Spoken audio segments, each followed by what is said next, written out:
Hello, my name is Tolg and I exist, therefore I think too much. I am reading the introduction to The Mirror of Simple Souls by Marguerite Porete. This will be part 8 of the introduction. I started reading the introduction after being 30 chapters in, so I apologize if this is where you decided to tune in. Generally, I guess I'll have to apologize for the confusion of what it ends up looking like in the playlists and in uploading. It is what it is. Deal with it as you like. I also cuss. So if you don't like cussing, you don't have to watch this fair warning. And if you do end up watching it, thanks.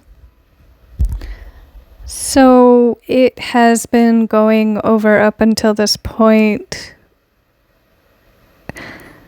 Will, and in it talking about Will, it has used that word too much, and it has lost all sense. But the summation is that humanity is more powerful than anyone wants to give it credit for and should ever give it credit for, according to Babinski interpreting Porete. Humanity is able to steal God's will from God, which is incredible. So moving on from that, it starts talking about reason. Here we are. Reason's intellect is limited, however, because it is part of created being and cannot grasp the teachings of the intellect of divine love, and reason is thus servant to her mistress, divine love. I want to approach that from a forgiving standpoint. Initially, I argued it. I did reshoot this video. Haha. Of assuming, because initially it was just wisdom that one ought not to use because wisdom was born from secular knowledge. I guess it stands to reason. That reason is born from secular knowledge as well, if that's the logic we're using. And divine love, technically I'm not entirely sure how love would play into that. As I've gone over,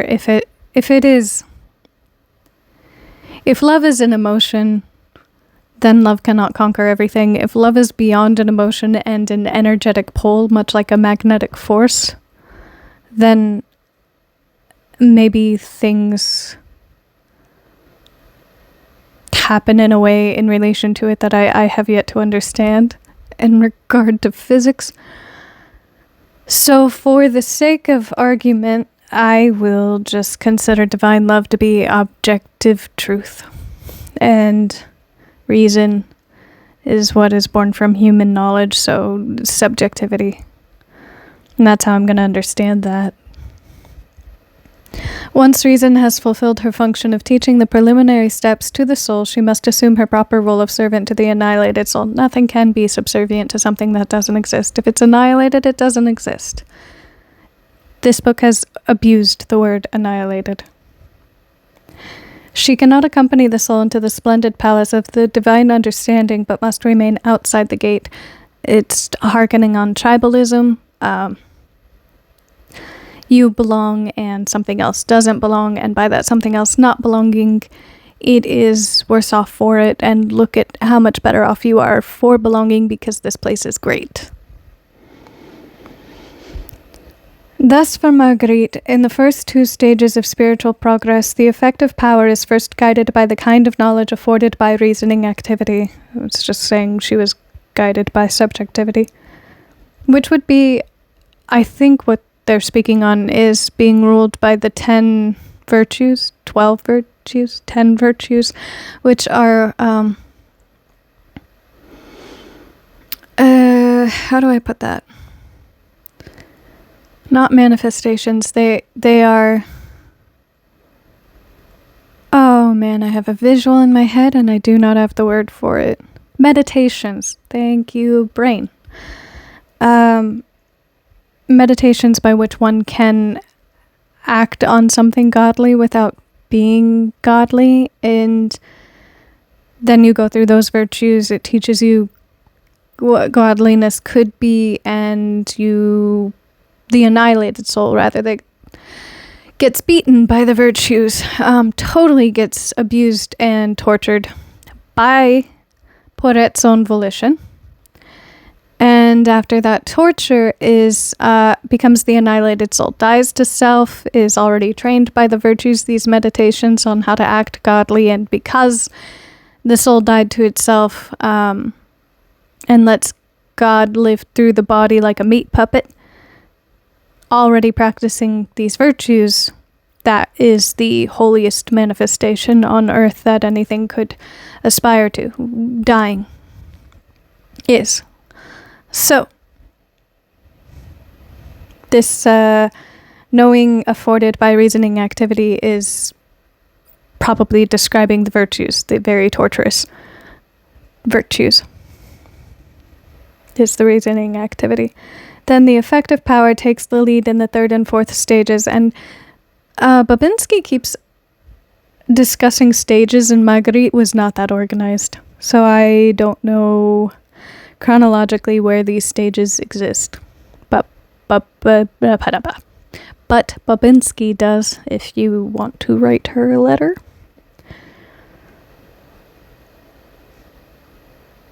Takes the lead in the third and fourth stages so that ability can fulfill its enterprise and generate the sort of intellect from which understanding comes. At the opening of the fifth stage, the understanding is expanded by divine illumination, objective truth. At the height of the fifth, there's so many different parts of the fifth stage. I'm assuming the fifth stage has got to be the best stage. At the height of the fifth, the effective power is subsumed or absorbed by divine love when the will is annihilated. All right, Babinski has been very generous with what Poret said, because Babinski would like to say that the will is annihilated, but Poret said the soul is annihilated. Technically, yes. If the soul is annihilated, then too follows the will. But if the will simply in and of itself was annihilated, the soul might be able to maintain.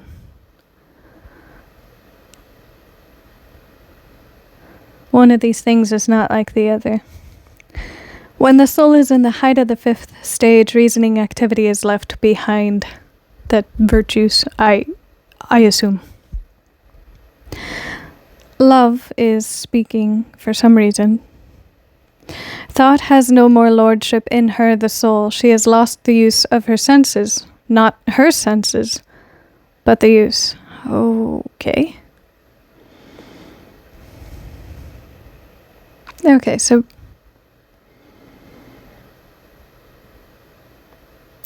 I presume that is God acting through her as a meat puppet. Anything that God does, she feels. Well, that's very convenient for God and very weird for her. And that sounds perfectly like a possession. That sounds exactly like a possession.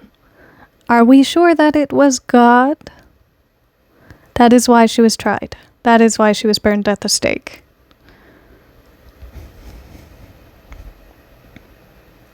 For love has carried her from the place where she was, in leaving her senses in peace, and so has seized their use. And I'm not denying that God could possess a person. Certainly, absolutely, God could possess a person. But I definitely think if there was an all-knowing, all-powerful, all-perfect God, they would understand full well not to write a book after having possessed a person, because humanity is not going to receive that well. I.e. Jesus dying on the cross.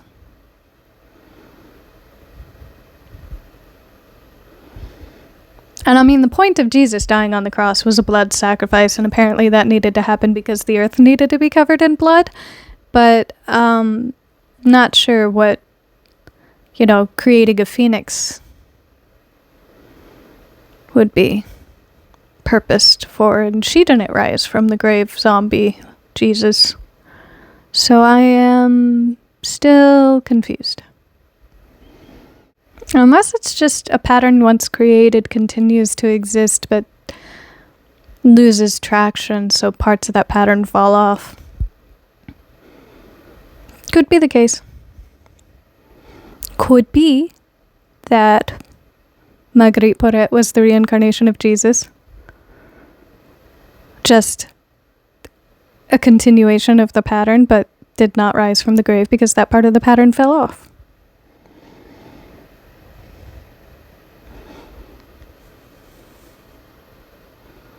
Although, there are saints that existed. Okay, there's one saint that I am absolutely consumed with the knowledge of, and I could never not hate her. Saint Catherine of Siena, she, at the very least, did she heal? No, I don't think she healed anyone. I apologize. That's where I was going with that. She just didn't. She drank the pus of a cancerous patient, so she didn't come down with cancer and therein avoided death and was lifted to sainthood. That was the miracle she performed. I don't know that Marguerite performed a miracle more than she said she was the miracle by God living through her. And if she had performed miracles like Jesus, which then takes, reincarnation off the table because that would have been a part of the pattern is performing miracles. I think that would have protected her from the church killing her because the church needed more representation at the time.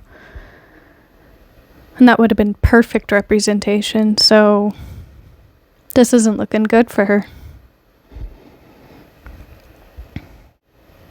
Not her senses, but the use. For love has carried her from the place where she was in leaving her senses in peace, and so has seized their use. Love is capitalized as well, so I assume it's gotta be some form of God. This is the completion of her pilgrimage and the annihilation by her rendering of her will, which is dissolved in love. That sentence doesn't make sense. The annihilation by the creation of her will, which is destroyed in love.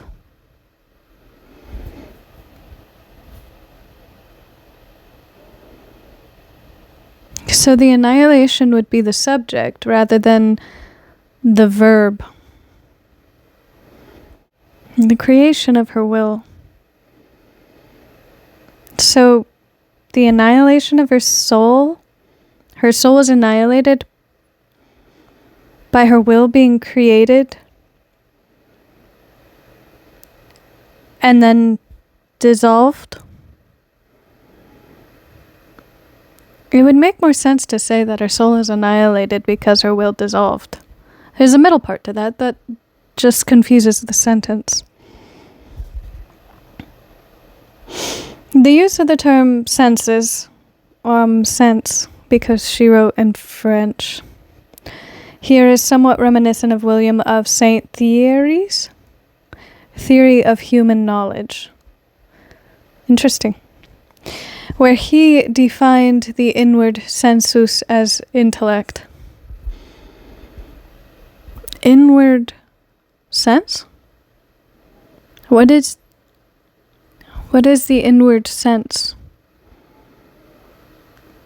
Like the ability to understand what chemicals you need? Where your heart is? What your organs are like? If you're healthy or not? And if you're not healthy, what you need to be healthy? The inward sense? How inward are we going? Is it beyond just physical?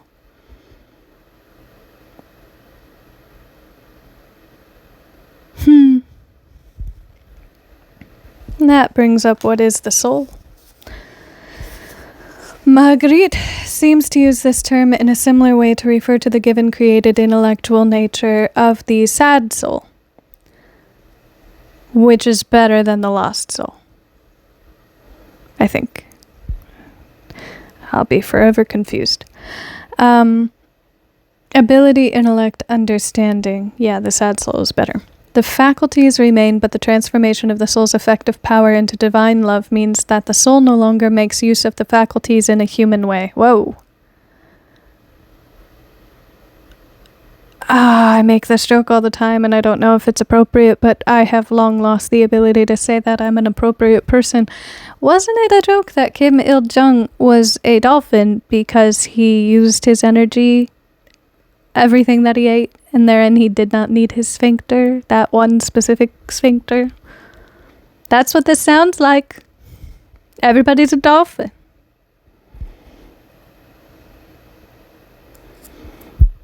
Hitchhiker's Guide to the Galaxy. This aspect of Marguerite's thought will receive attention below. Oh, thank you. I thought that was the intention of the paragraph you were writing, but word count matters. The sad soul, for Marguerite, is the one in whom understanding comes from both intellect and ability. Whichever soul it is, that is where understanding comes from. So then the argument is that the lost soul just is incapable of understanding? We recall that according to Marguerite, intellect is generated by ability, which is controlled by the object of the will. That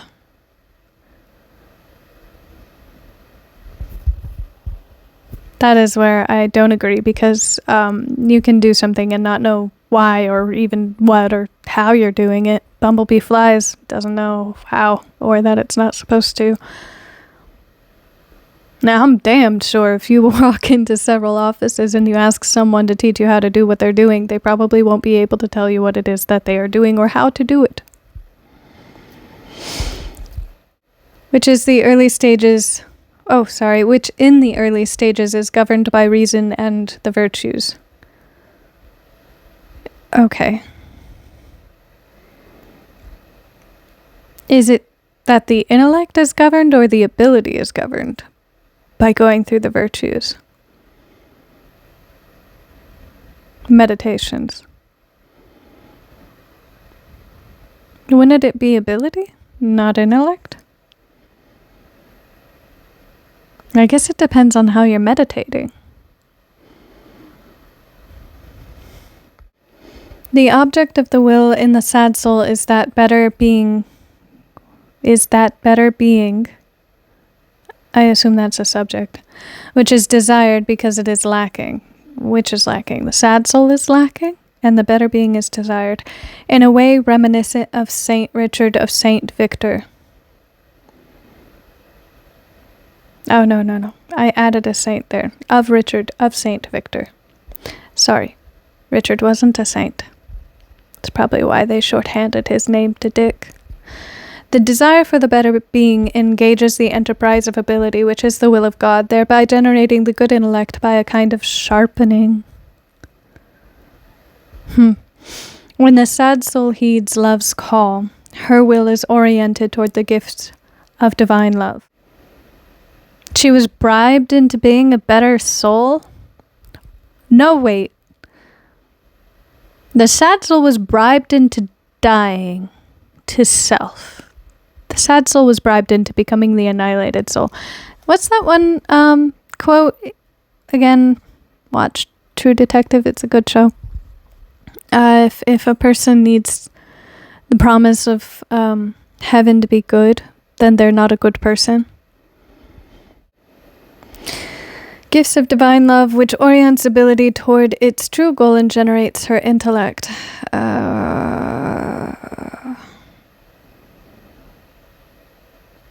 Orients just means changing, as I understand it. It would be a change of direction of the ability. It does not indicate that the ability is changed. Or destroyed, or learning a new ability, just using it in a different way. And using the ability in a different way generates knowledge. Maybe. Could be. From this ability and this intellect comes her understanding. This is just a long-winded way of saying what you've already said, but it does not describe how it has come about. Just that it is coming about. Which understands that she does not possess the understanding divine love gives. The sad soul understands that there must be a better life, senses her wretchedness because she lacks it, the better life, and yearns for that life.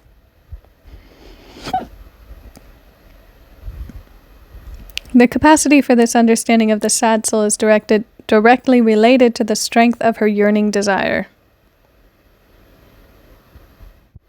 So if your system has been overtaxed with serotonin and dopamine, and therein no longer produces serotonin and dopamine on the normal levels, maybe even at all, but probably just on the normal levels, and is greatly depleted without external resources provided, you can never be holy because you lack the ability to yearn for a better life.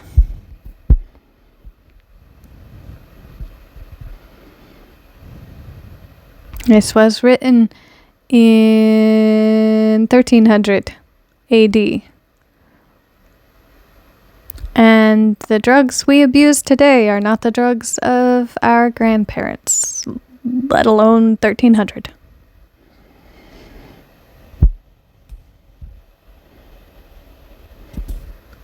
So philosophy, I'm not sure it can be applied the same way it used to be applied.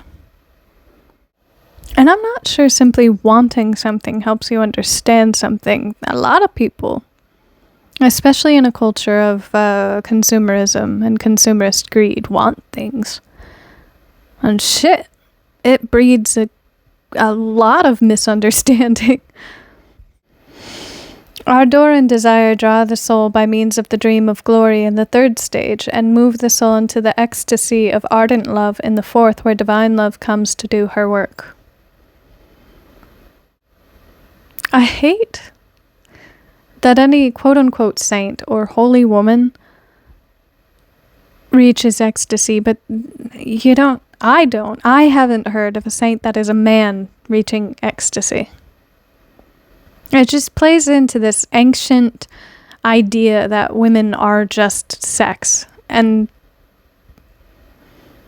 again, paying a hell of a lot more respect to the chemicals being received by the brain and processed in the neurons. Especially modern day. I don't think that is an accurate representation of God. I think it can be an aspect of God, reaching this ecstasy, sure. And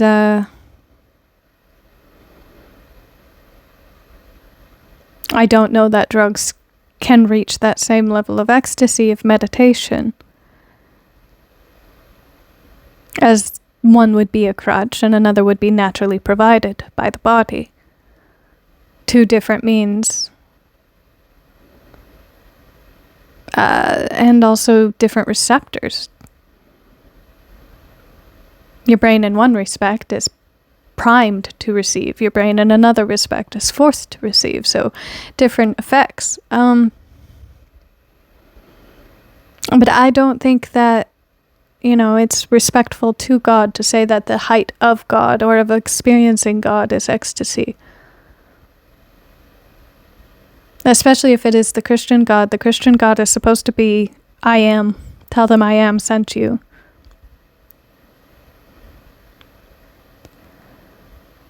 Therein,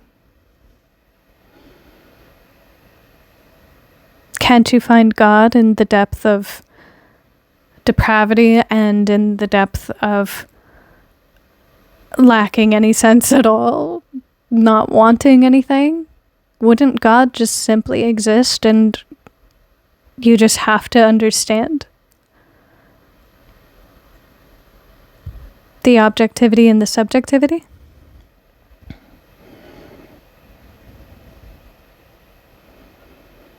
I should slow down what I just said. The objective truth in the subjective reality. And sure, perfectly reasonable to want a better life. Absolutely. Desire good things for yourself and others, please. That's your aim should always be perfection. I just think it's reasonable to understand that perfection isn't always going to happen. And if you're torturing yourself in wanting more, you'll never ever get it. If you make something a goal, you'll never have it. Because it will perpetually just be a goal. So you'll never have enough of it. Even when you get it, you won't understand you have it. And I guess therein, again, maybe God shouldn't be your goal. Maybe receiving God shouldn't be your goal because you'll never understand the moments that God is there. You're always chasing. And then it ends on saying divine love comes to do her work. Do whose work? Is it the work of the individual that wants to be annihilated in lieu of wanting more for themselves, which somehow ends up in dying to themselves? Are they doing that person's work? Divine love doing that person's work? Or is divine love doing their own work on the individual? At which point, the power is not in your hands, and you can want as much as you desire to want, but that always will rely on a force external from yourself, whether you get it or not. Which then limits God, again, because if God is everything, you just have to acknowledge it existing. But if divine love is acting on your life as a means of connecting you to God, then you are reliant on divine love, which is then limiting what God has the ability to do, or how God exists at all. And if God is everything, then how did you just limit I almost said impotent, sorry. How did you just limit there are 3 words that describe the Christian God, and I totally lost track of what they are.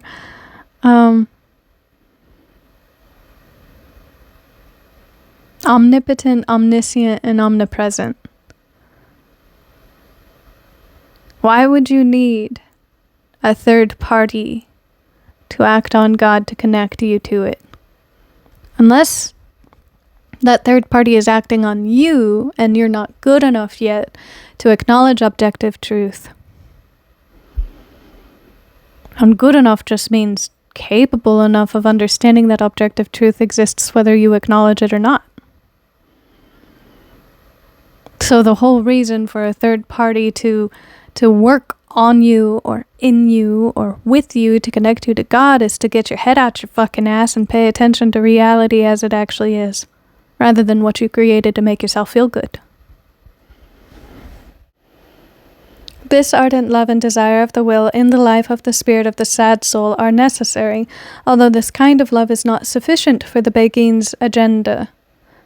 Beguine, I assume at this point, means to pay attention to Marguerite Porete, so not sufficient for Poret's agenda. Wow! She's not supposed to have an agenda. She annihilated the will through annihilating herself, her soul. Ardent desire is the servant of spiritual progress and ensures the rightful inheritance of the soul.